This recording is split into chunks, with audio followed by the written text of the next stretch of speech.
যেই ব্যক্তির দিনদারি বেশি তার জীবনে পরীক্ষাও, আল্লাহ যারে পছন্দ করে বেশি তার জীবনে পরীক্ষাও।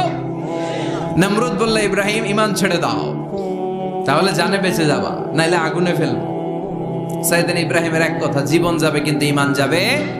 নমরুদ বলে, ঈমান ছেড়ে দাও, তা না হলে আগুনে ফেলবো। সাইয়েদনা ইব্রাহিম বলে, জীবন যাবে কিন্তু ঈমান যাবে।